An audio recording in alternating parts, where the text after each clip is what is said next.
Bienvenidos a Líderes de Decisión, un nuevo episodio donde conversamos con expertos, profesionales que han estado tomando decisiones las últimas décadas. Y hoy tenemos un invitado de lujo, un invitado especial, Ignacio Pugliese. Con Nacho nos conocemos hace también varias décadas y hoy es un honor contar con él en este ciclo. Nacho hoy lidera Asia, toda la región de Asia para Bimbo, la panificadora mexicana más grande del mundo en realidad. Así que bienvenido Nacho, gracias por sumarte a este ciclo a conversar con nosotros. Hola, hola, hola. ¿Qué tal? ¿Cómo estás, Ernesto? Un gusto verte. Eh, bueno, a ver, Gracias. Si querés, me gustaría que por ahí te presentes y cuentes un poquito mejor de quién sos y tu trayectoria, y te dejo la primera pregunta por si querés pegarla junto con eso. dale. Es una pregunta súper amplia, pero ¿qué aprendiste sobre cómo se decide en las empresas en todo este tiempo de trabajar en tantas regiones, con gente tan diferente, en negocios tan diferentes? Eh, ¿qué nos podés contar que aprendiste en este recorrido? Muy bien. Bueno, soy Nacho Pugliese, tengo 55 años, nací en Buenos Aires. Estoy trabajando en los últimos 10 años en Grupo Bimbo. Ahora estoy a cargo de la organización Asia, que es una organización, soy el primero que tiene a cargo la organización Asia como tal. El grupo se está expandiendo globalmente y a mí me toca una experiencia, una aventura muy interesante que es abrir camino para la empresa en esta parte del mundo. Eh, Vengo de trabajar en áreas, antes llevando la región de Sudamérica, Latin Sur, que se llama Bimbo. Antes estuve a cargo de ventas en México para Bimbo. Y antes trabajé 23 años en Unilever con roles de VP de ventas en México. Antes tuve también roles de marketing. Trabajé en finanzas en mis orígenes, un poco de supply chain. Así que me tocó hacer un poco de todo en esos 23 años. Y bueno, llevo algo así como 30 años en consumo masivo. Me divierte mucho este negocio y bueno, creo que toda una vida profesional por acá. Bueno, respecto del tema de la pregunta, yo creo que el tema de toma de decisiones es algo que uno va aprendiendo con la experiencia y que es algo que tiene una parte que es analítica, fundamental, datos, hard, y con todo lo que uno va aprendiendo de estrategia, de experiencia. Y después hay una parte que es soft, que tiene que ver con lo cultural, con las relaciones interpersonales, con cómo llegas a tomar esa decisión y el proceso con el que tomas esa decisión.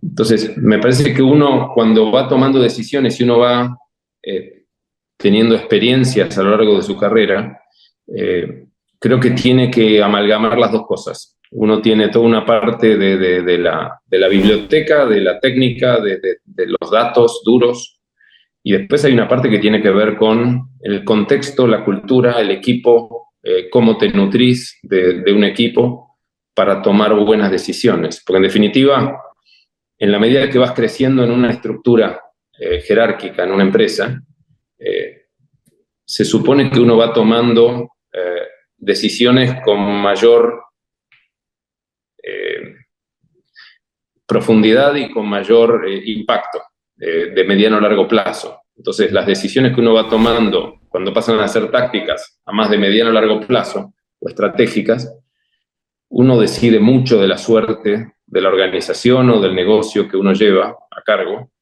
Y para eso es importante usar todas las herramientas que te acabo de mencionar, que si querés podemos entrar más a detalle cuando quieras. Buenísimo, gracias. Claro, efectivamente, a medida que vas creciendo la organización, aumenta tu nivel de responsabilidad y entonces de la Mm. mano el impacto de las decisiones. Eso sospecho que también debe dar miedo, ¿no? Debe dar responsabilidad, placer, sensación de orgullo, y en algunos puntos debe ser difícil, ¿no? Sí me interesaría que nos cuentes qué haces en esos casos, qué has aprendido, qué herramientas, qué técnicas, seguro, digamos, ¿qué fuiste adquiriendo a medida que ibas necesitando para ganar seguridad en esas decisiones cada vez de mayor impacto? Dale. Mira, te digo algunas que me vienen a la mente me parece que hay una que es muy importante, que es saber definir cuál es el problema o cuál es el desafío primero. No saltar a las conclusiones. eh, y parece un comentario muy tonto, pero muchas veces creo que saltamos a discutir y cuando empezás a entender cuál es la discusión con un grupo de un board o un grupo de un equipo, a veces lo que pasa es que estamos discutiendo cosas distintas o estamos discutiendo soluciones, pero no tenemos tan claro cuál es el problema o cuál es el desafío que tenemos enfrente. Después me ha tocado mucho, y probablemente a vos también, vos tenés gente que necesita tener el 100% de certeza.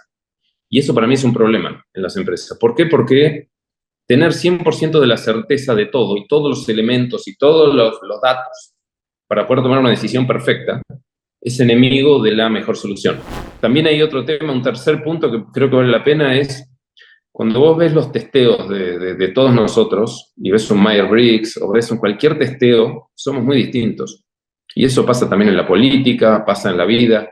Eh, Hay gente que es más emocional, gente que es más racional, gente más extrovertida, gente más introvertida, etcétera, etcétera. Puedes cortar y segmentar y diferenciar. Es importante saber tener un poco de diversidad en el grupo, porque te podés nutrir de esa diversidad genuinamente y podés tener distintos puntos de vista sobre un mismo tema desde distintos ángulos que te enriquecen y mucho. Me parece importante, me parece importante tener eso en cuenta al momento de decir, bueno, voy a abrir y voy a explorar otras opciones y me voy a dar el tiempo como para saber que puede haber otras soluciones para este desafío o este problema. Y después hay un tema de experiencia. Yo creo que hay que abrazar y no despreciar la experiencia. La experiencia es algo que uno, a la medida que crece en una carrera, yo creo que hoy hay mucha disrupción, muchas nuevas industrias y eso es como que pareciera que tenemos que empezar de cero porque es todo nuevo. La realidad es que no es todo nuevo y la experiencia vale. Entonces, hay un instinto, una experiencia, un olfato de la que te da la experiencia que no hay que despreciarlo porque es muy útil. Y sabes por dónde puedes tropezar, cuáles pueden ser problemas. Para el tema también, otro tema, el tema de riesgos. Medir los riesgos, saber medir los riesgos es importantísimo. No sé, me parece que... Y por último, no sé, ¿te parece una más? Es, después de todo este proceso y de todas estas opciones y abrir y cerrar y experiencia y todo lo que te acabo de decir, hay que ser capaz de poder recalcular. De ser necesario, tenés que saber que en una de esas, de repente hace clac. En la vida te cambia algo de un día para el otro y con todo ese bagaje de información y de toma de decisiones y criterios que de alguna manera puedas escribir en algún lado, quizás tenés que recalcular y tenés que cambiar algo o mucho de la decisión que estás tomando. Pasa. Claro. Y eso es parte de la ecuación. Está buenísimo. Muchas gracias. Me surgen un montón de preguntas y sabes que esto que llamabas al principio definir bien el problema es en decisiones complejas, decisiones de estas que requieren un proceso pesado, tiene nombre y apellido. Digamos, esto se llama framing en toma de decisiones y habla justo a cómo uno pone el frame, el cuadro, desde el cual va a mirar el problema. Y claro, si uno pone el frame en otro lado, va a resolver muy bien el problema equivocado, porque Claro. solo ves lo que está dentro de ese cuadro. Nacho, mencionabas recién una serie de pautas eh, que te han servido para mejorar la forma en que vos tomas decisiones. ¿Cómo has hecho con tus equipos? Porque sospecho que hay decisiones que tomás por tu cuenta y hay otras que tomás de manera colaborada con el board, con gente de tu propio equipo o con otros que por ahí no Sí. te reportan pero que son parte de la organización. ¿Cómo es tomar decisión con otros? ¿Cómo has ayudado a equipos a que decidan mejor? ¿No? Una toma de decisión grupal tiene otros desafíos que el individual. Eh, ¿Qué se te ocurre al respecto? Uf, a ver, yo creo que lo que te podía responder hace 3 años, cuando no había llegado a Asia, era una cosa, y esto ha tomado otra dimensión en un lugar con una distancia cultural, porque es como que es exponencial el desafío.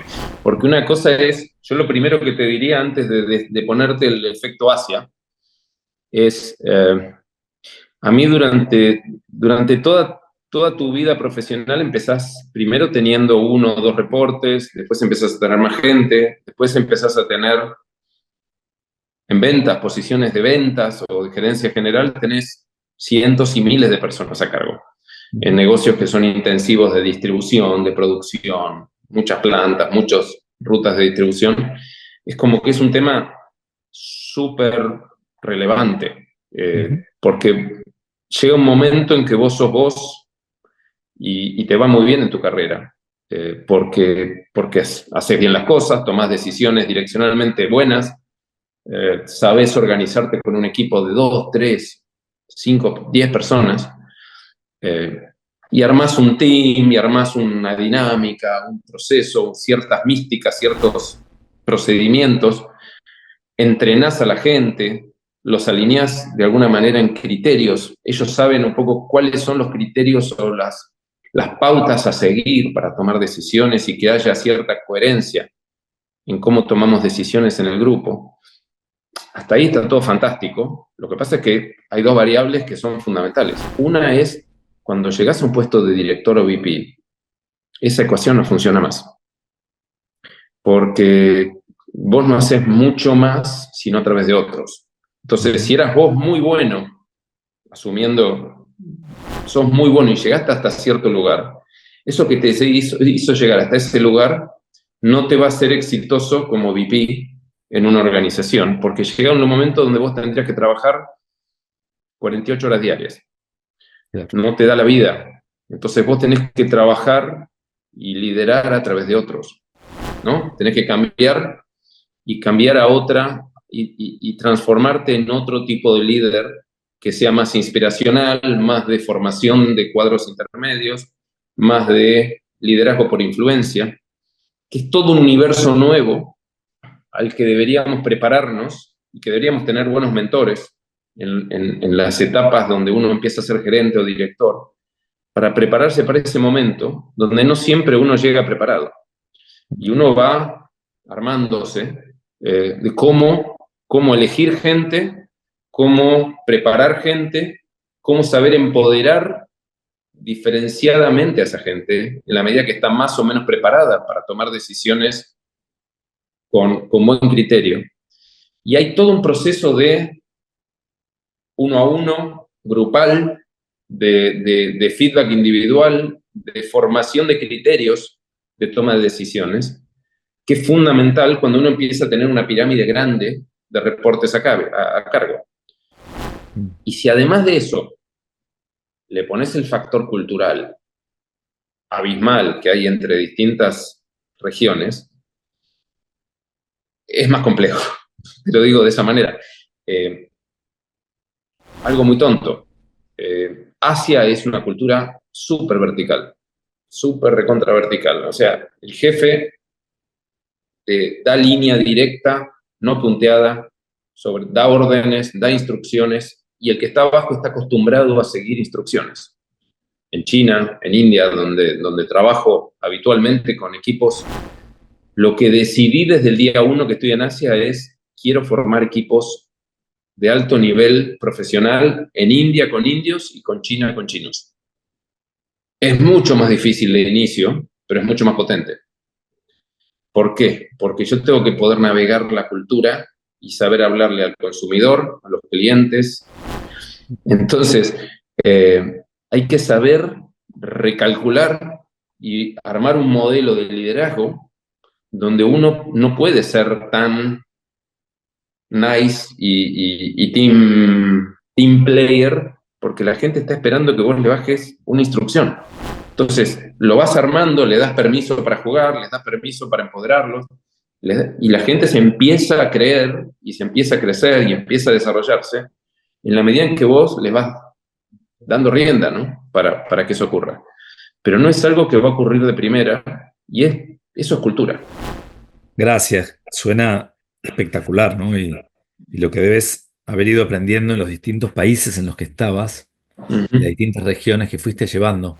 A mí me gustaría poder meternos un poquito en lo organizacional, porque más allá de lo que vos podés definir por tu equipo, hoy tenés responsabilidad para definir estructura de una organización, roles, incentivos, incluso moldear la cultura, cambiar los procesos. ¿Cuáles son esas prácticas que has visto que mejor funcionan para que una empresa decida mejor y entonces, obviamente, pues le vaya mejor? Te voy a responder de una manera poco convencional, a ver si te convence la respuesta. A ver, a mí me gusta sentirme que soy dueño de la empresa y que tengo mentalidad de dueño.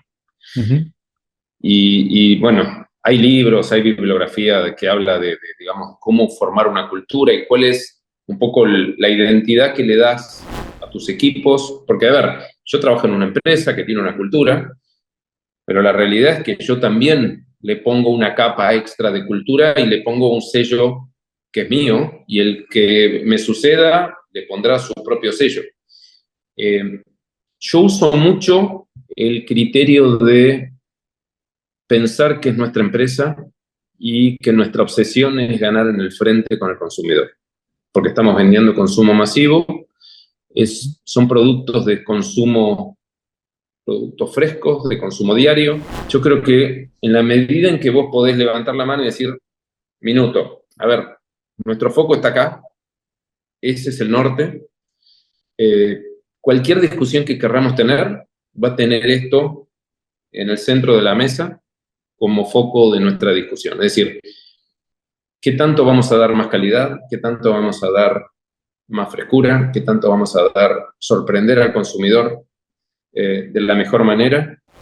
Entonces, tener esos principios, ese norte claro, creo que ayuda mucho para que esa cultura y esa mentalidad, por más que estés en finanzas, personas, supply chain, ventas, en general tenemos que estar pensando en cómo servimos a nuestro propósito, a nuestra misión. Entonces, si vos trabajás acá y somos un grupo que está tratando de cumplir con esto, con esta misión, con este propósito, a esto queremos jugar, ¿sí? Y sirve mucho para orientar. Cuando alguno se pierde o se distrae, lo llevas de vuelta al norte y decís, para allá vamos. Y surgen y se destraban muchas discusiones de esa manera, aunque parezca un argumento menor. Nacho, me gustaría preguntarte, aprovechando esto que estás mencionando, ¿qué tienen en particular las decisiones en consumo masivo o si querés en particular en las categorías que ustedes manejan? Porque en este ciclo entrevistamos gente que viene del mundo de la banca, del petróleo, de distintas industrias. ¿Qué tienen las decisiones de consumo masivo y en particular, decías, un producto que se consume todos los días supone una dinámica particular? ¿Podrás contarnos cuáles son esos atributos? ¿Qué es lo que ves? Yo creo que en la medida en que vos trabajás bien puertas para adentro y te organizás para hacer una maquinaria que funcione bien en producir calidad, servicio, eficiencias, que te permitan ofrecer ese winning equation en todos los puntos de venta, cada día, en todas las geografías, el consumo masivo digamos, tiene que confluir en esos momentos de verdad. Y vos tenés que ganar o perder, ojalá ganar todos los días, pero a veces te toca que haya algún tema de servicio, que llegaste tarde. Entonces, me parece que hay un encadenamiento de factores que tienen que ocurrir para que vos hagas bien y cumplas con tu función en el consumo masivo, porque en definitiva estás atendiendo necesidades diarias. Si vos pones un pan, el pan es un producto de consumo diario. Después nosotros vendemos snacks que no son de consumo, son de consumo más eventual. Un snack es algo que se consume por ahí no todos los días, en distintas ocasiones de consumo. Pero un poco el estrés para alguien que llega nuevo a consumo masivo es, vos te le estás jugando todos los días, haciendo las cosas mejor o peor que el día anterior. Y muchísimos, miles y miles de momentos de verdad que ocurren en los consumidores, en los hogares, en los momentos de consumo, donde vos competís con un montón de otras opciones. La realidad es que yo vendo pan, pero yo no compito solo con pan. Yo compito con un montón de categorías y momentos de consumo alternativos que todo consumidor tiene. Entonces, si yo veo que mi negocio es esto y mi desafío es este, estoy definiendo de manera muy limitada el tamaño de mi negocio y de mi oportunidad. Porque si yo veo un negocio de manera amplia, por ocasiones de consumo, desayuno, cena, almuerzo, snack, son infinitas. Está buenísimo. Déjame ir al futuro un ratito. Todas las industrias hoy están viéndose transformadas por la tecnología, vamos a llamar a nivel general y en particular el mundo de la toma de decisiones por inteligencia artificial en alguna de sus formas. ¿Cómo crees que va a cambiar tu industria y en particular las decisiones de la industria en los próximos años? Lo primero que te diría es que me estoy sorprendiendo de lo que ya está ocurriendo y que yo estoy practicando con eso. O sea, yo tengo una herramienta de inteligencia artificial interna de la empresa donde vienen todos los documentos, los mails, digamos, toda la información que vamos generando. Y es impresionante porque, claro, a ver, a mí me gusta explorar, jugar con tecnología, me encanta. Y me está dando insights muy interesantes y me mezcla, me trae inputs para la toma de decisiones en muchos casos. Yo creo que todavía no ha llegado a un buen nivel en todo lo que es numérico, al menos en mi caso, por alguna razón, todavía no llego a todo lo que tiene que ver con cruzar números y sacar insights a partir de lo numérico. Yo creo que eso se va a potenciar. Es decir, parece películas de ciencia ficción, pero creo que nuestra generación y la que viene va a haber una revolución en la calidad de los insights y la información con la cual podemos tomar decisiones. Igual vas a seguir teniendo la incertidumbre, yo creo. O sea, una cosa es cómo procesás toda la parte histórica y cómo tomás una decisión optimizada. Creo que hay una parte que es la incertidumbre del futuro o los escenarios que vos podés llegar a simular, pero que siguen siendo inciertos. Y vos tenés como dos carriles en el mundo empresarial, al menos. Hay un carril que es el empresarial, la competencia, las industrias, el consumo, Nielsen, Kantar, you name it, ¿no? Todo eso. Data, que la podés meter en una coctelera y sacar un montón de insights y proyecciones, todo eso. Ahora, después hay un montón de cosas que pasan, COVID, guerras, política, tarifas, que de repente te caen del cielo y no sé qué inteligencia artificial te puede prever que algunas de esas cosas que nos pasaron en los últimos 30 años que me tocó trabajar en consumo, alguna vez pensamos que iban a pasar. No, me cuesta entender que haya una inteligencia artificial que se pueda anticipar a eso.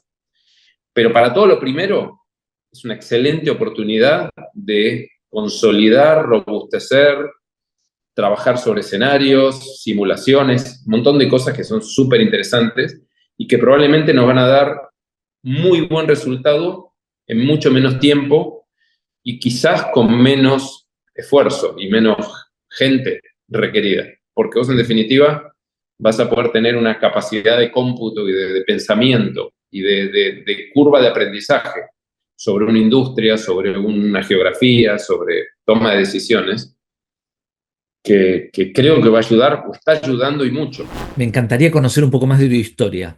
Digamos, vos, como decías hace un rato, tenés un determinado perfil, ¿no? Y cada quien tiene el suyo. Mm. Y ese perfil hace que seas más o menos extrovertido, más o menos eh, tomador de riesgo o adverso al riesgo, eh, Mm. que te animes a decidir con el 70% de la información sin tener que esperar al 100, etcétera. Mm. ¿De dónde surge? ¿Qué podés encontrar en tu historia que haya definido la forma en la que hoy tomas decisiones? Uf, a ver, lo primero que te voy a decir es que no soy extrovertido. Yo vengo de ser, era muy tímido de chico y trabajé en roles que me sacaron de la zona de confort y me hicieron, a ver, imagínate que yo era muy tímido y en algún momento terminé frente a una convención de ventas con cientos de personas teniendo que hablar en frente que al principio hubiera sido pánico.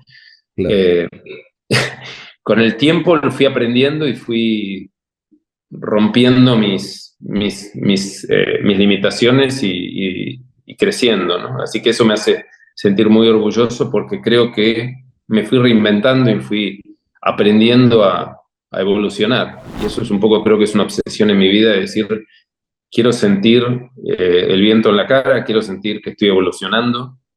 Eh, Te diría que, a ver, desde mi familia, de muy chico, yo vengo de una familia de 8 hermanos. Eh, Tuve un abuelo que me sacaba a pasear todos los días y que salíamos a buscar paseos, experiencias, a tomar un tren y irnos hasta Retiro desde Belgrano. La realidad es que hacíamos todo tipo de...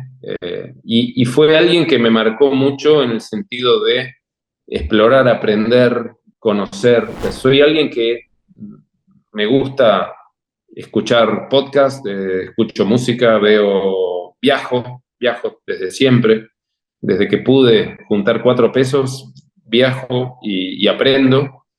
La experiencia hoy laboral yo creo que se concilia muy bien con lo que es mi misión personal. O sea, a mí me gusta mucho salirme de la zona de confort, que por ahí no es lo común en mucha gente. Y me ha gustado y bueno, estoy viviendo fuera de Argentina hace 17 años en distintas experiencias, distintas empresas, distintas funciones. Eh, yo te diría que eso está desde siempre en mi forma de ser. Eh, Así que es algo que yo te diría que no lo podría forzar. Yo tengo ese hambre de crecer, de aprender, de explorar, y creo que lo traigo en mi esencia.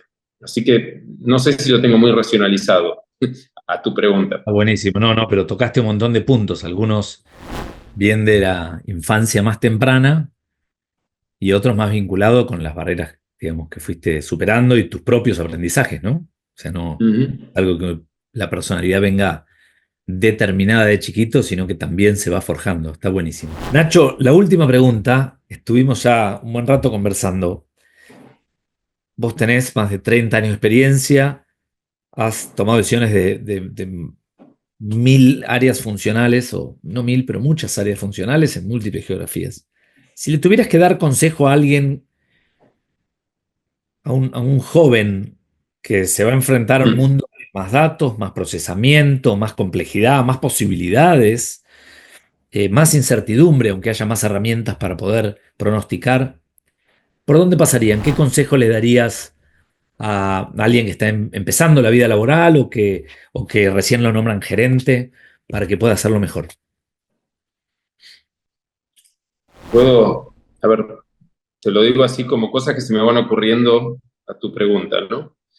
Eh, lo primero yo te diría, escribí tu propia constitución. O sea, definí quién quieres ser y quién no quieres. A ver, lo podés empezar a hacer de manera muy bruta en qué quiero ser y qué no quiero ser. Buscar referentes,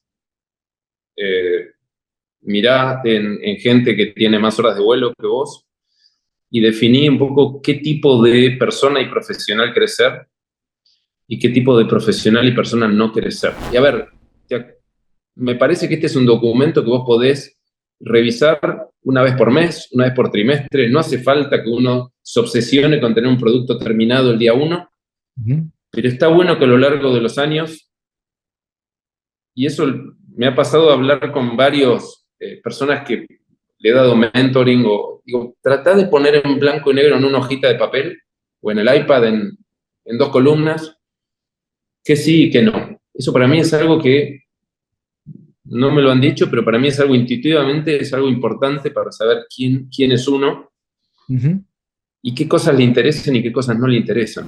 Y después lo otro es salir de safari cultural, tener muchos colores en tu cabeza, o sea, es decir, abrí tu cabeza mucho, explorá, y hoy podés explorar desde tu casa. Si no te da para viajar o no te da en internet tenés cualquier cantidad de cosas, desde YouTube, redes,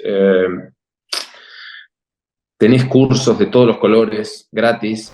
Y me parece que es súper interesante aprender cosas aparentemente inconexas que en algún momento empiezan a amalgamarse en algo interesante, aunque sea para la vida, ¿no?